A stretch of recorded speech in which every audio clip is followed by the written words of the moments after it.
I'm sure many of you have already heard the recent gaming news surrounding Capcom. While this isn't a Resident Evil 7 video, it is a prime example of the topic. Right now, opinions on the game are irrelevant. What's important is that we look at and discuss the facts. However, I digress. Today's video is on fatigue in games and what impact it may have on consumers. I wanted to talk about this topic since my friend Renegade Operative had mentioned he had plans to talk about it in his own video when we discussed the topic a little bit in private. With all that said, let's get right into it with this video. So what causes fatigue in games? Is it simply playing a single game or series too much?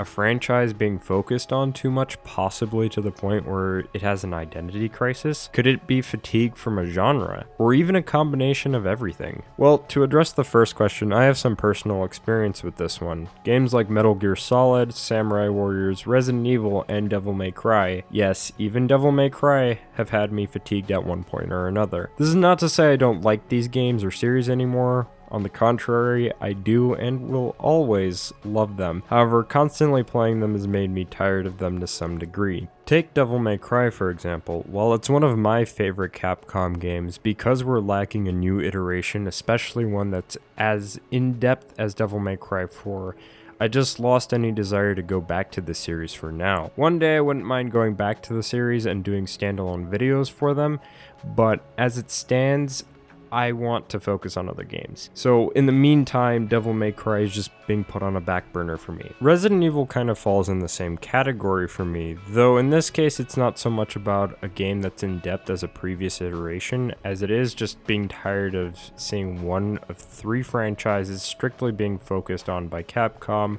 with a major identity crisis, though more on that later. Currently, I still want to deliver content for Resident Evil because I promised that sort of thing for subscribers. At least for now, I'll have to endure it a little bit longer. Now on to the second question. I think Ubisoft with Assassin's Creed is a perfect example when talking about this. Ever since Assassin's Creed 2, Ubisoft decided to just milk the franchise as much as possible to the point where it's now on a hiatus. Then there's Metal Gear, which is bound to run into something much worse now that Kojima is no longer at Konami, as it's very apparent that Konami believes people only want Metal Gear from them. Another great example is the Call of Duty franchise. It's been milked so much to the point where there's a sales decline now. Lastly, there's Capcom with Resident Evil. While I could also bring up Monster Hunter and Street Fighter, Resident Evil is the thing that is making Capcom lose the most money. Just take a look at the failure that is Umbrella Corps. It didn't even reach 1,000 players on PC and ended up dying extremely fast as a result. Afterwards, Capcom released Resident Evil 7, and not only did that game ship less than Resident Evil 5 and 6 at 2.5 million units,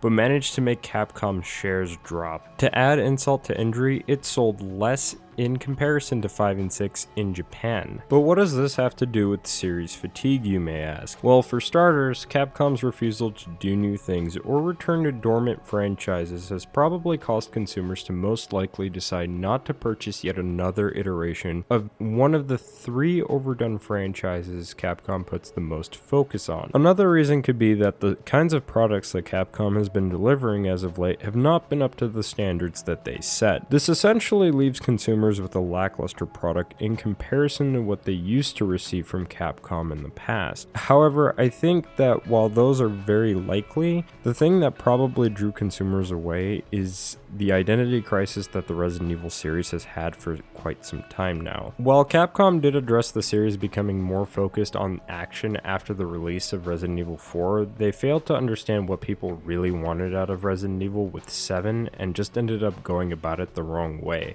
This is where I think the third question applies.